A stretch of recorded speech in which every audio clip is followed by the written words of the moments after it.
মরক্কোর বিপক্ষে ড্র দিয়ে বিশ্বকাপ মিশন শুরু করায় ব্রাজিল জাতীয় দলকে ঘিরে এখন সমালোচনার ঝড়।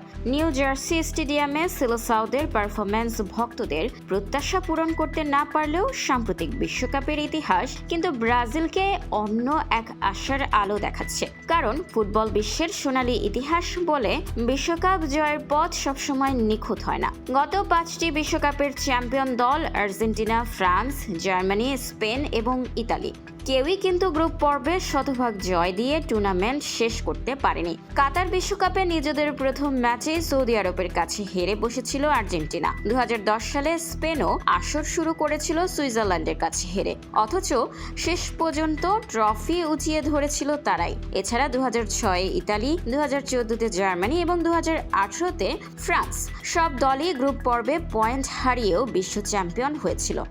গ্রুপ পর্বে কোনো পয়েন্ট না হারিয়ে সর্বশেষ বিশ্বকাপ জিতেছিল এই ব্রাজিলে 2002 সালে। সেলেসাওদের 5টি বিশ্বকাপ জয়ের ইতিহাস ঘাটলে দেখা যায় শুধুমাত্র 1970 এবং 2002 সালেই গ্রুপ পর্বে শতভাগ জয় ছিল তাদের। এছাড়া 1958, 1962 কিংবা 1994 সালের বিশ্বকাপেও গ্রুপ পর্বে ড্র করেছিল সাম্বা বয়রা। অর্থাৎ পয়েন্ট হারানো ব্রাজিলের জন্য নতুন কিছু নয়। তাই প্রথম ম্যাচে ড্রয়ের হতাশা থাকলেও 5 বারের বিশ্ব চ্যাম্পিয়নদের সামনে এখনো নকআউটের পথ খোলা।